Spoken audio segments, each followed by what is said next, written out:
Hi, I'm the Rap Critic, and these are the worst lyrics I've ever heard this month. Let's get started.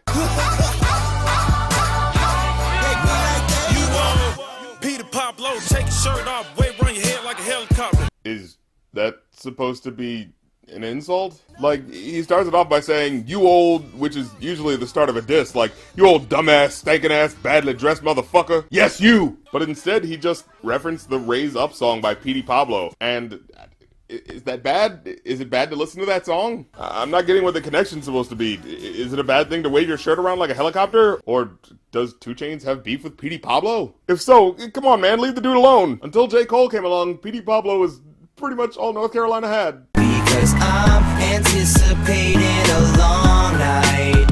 Shout out to Pat, he looked like a Hemsworth. I'm kicking it with chance, so baby, don't say the N-words. Well, having to remind your girlfriend that she shouldn't say the N-word around a black person that's a little worrying, because it kind of implies that she normally does say it and has such little decorum that she needs to be reminded to not do it when black people are present. And don't add the little swoop in there at the end like it's cute. Your girlfriend's an asshole. Alright, enough of these new school cats. Let's listen to some old school rappers when people knew how to write lyrics, right? And I'm starting to hear Christmas carols on every other radio station, so let's check out an old Christmas rap.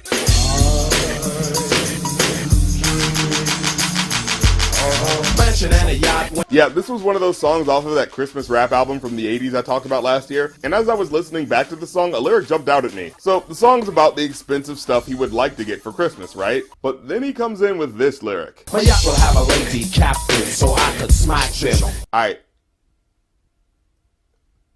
What? My yacht will have a lady captain, so I could smash it. So you want a female captain of a ship for the sole purpose of hitting her?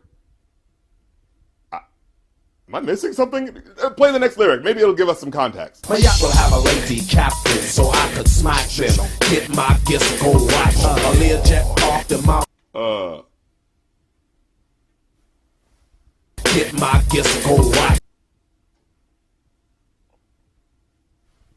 Get my disco watch. Get my disco watch?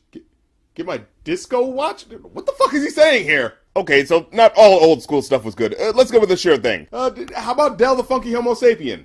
And yes, that is his rap name. Let's check out some raps from a guy who's not talking about smacking women. Let's see what shows up on the Spotify playlist. Bring it up. Girls out there will act funny for the money. If you're rolling in dough, she'll treasure ya. Instead of a pager, she carries a cash register. Oh yeah, I remember this one. About gold digging chicks who try to take dudes for all they've got. Thinking they could play me like a field trip. That's why I slugged my honey dip. Cause that's more than I can stand, and I'm the man who sets it right again. Busting him the lip and the bitch will never bite again. Okay, let's skip this one. Jesus, how many rappers talked about hitting women back then? Let DL release the frustration. Dark-skinned girls are better than light-skinned. Light-skinned girls ain't better than dark-skinned.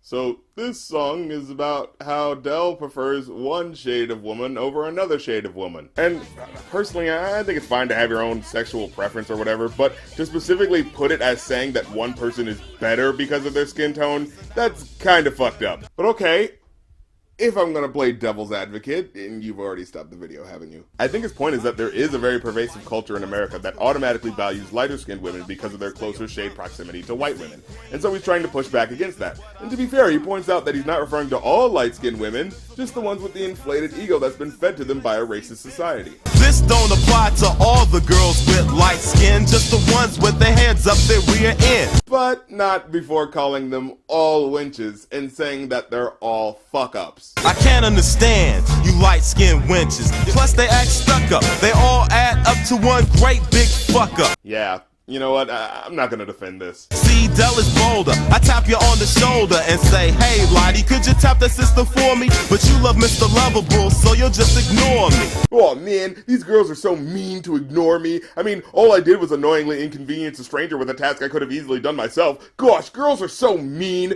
Oh, and also I might have used a mildly offensive racial slur while doing it, but women, am I right, fellas? God, you know what? Let's go to someone else. Big L, he's always good for a dope rhyme or two, right? A girl asked me for a ring and I put one around her whole eye. Okay. KRS-One, he's always good for a song. Yeah, let's check out Boogie Down Productions. Some lyrics from The Teacher will be a good palate cleanser.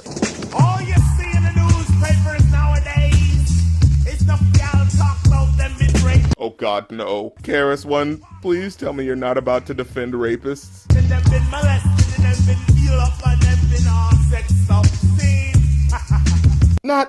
Not the place for laughter, Chris. Okay, first of all, I just want to get this out of the way. This cover for Sex and Violence, it looks like absolute shit. What the fuck is even going on? Why is there cheese on the ground? And second, this song was inspired by the rape trial that was brought against Mike Tyson. A rape trial he was found guilty of right before this album came out, mind you. Yeah, you know that whole thing on the internet where some guys seem to focus on the small percentage of false rape charges infinitely more than the grander problem of actual rape charges? Yeah, it's not a new argument. I mean, look, it's a big world out there, so sure, there probably are women who want to extort rich guys for money, but the idea that it's somehow a bigger problem than women actually being abused by rich men who have highly paid lawyers and media connections is a narrative that's created, perpetuated, and exaggerated by rich men with highly paid lawyers and media connections. And maybe you could argue that's the small percentage that KRS-One just happens to be talking about. But look at the scenario he paints as an example of a woman who's falsifying claims. You wanna hug me and try to sex me, but if you rush up and feel your body, boom, you run cry, I'm a rapey. KRS-One, you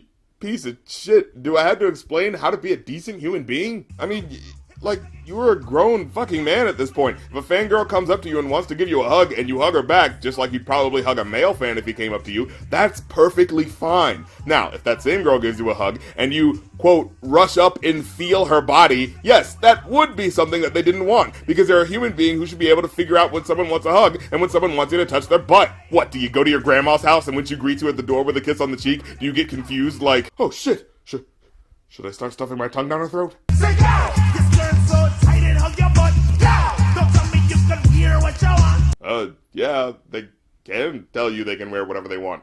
Just as you wouldn't want someone to tell you what to wear. Just think about the other way around. If someone ran around on a beach rubbing random dudes' nipples, no one would be like, well, what were you expecting with all these guys with their shirts off everywhere? You ask me, those man nipples had it coming. Don't try to set me up now with your own demo tech. Don't try to set me up now with the statutory rape. If you are ever in doubt that someone is not of age, no one should be able to record you having sex with them. Because you shouldn't be having sex with them. Dear God, I can only pray that this song doesn't represent the way this man thinks now. But if it is, fuck KRS-One for this song. And for real, why the fuck is there cheese on the floor on this album cover? How the hell does that even relate to the sex and violence theme? What, did the stripper poop out the cheese? That's gotta be the first time anyone's ever said that sentence. Well, yeah, that's the episode. If you want to downvote this video and complain in the comment section, please do, because the site apparently gauges things by audience engagement, and whether or not you dislike something is ultimately not important to their analytics as long as you engage with the material. But if you do like it, please hit the like button and hit the bell as well so you can know when a new video goes up, and when I'm doing my billboard and video game streams. And also go to my Patreon so you can make suggestions for worst lyrics of 2017. Well, I'm the Rap Critic, and I'll catch you later.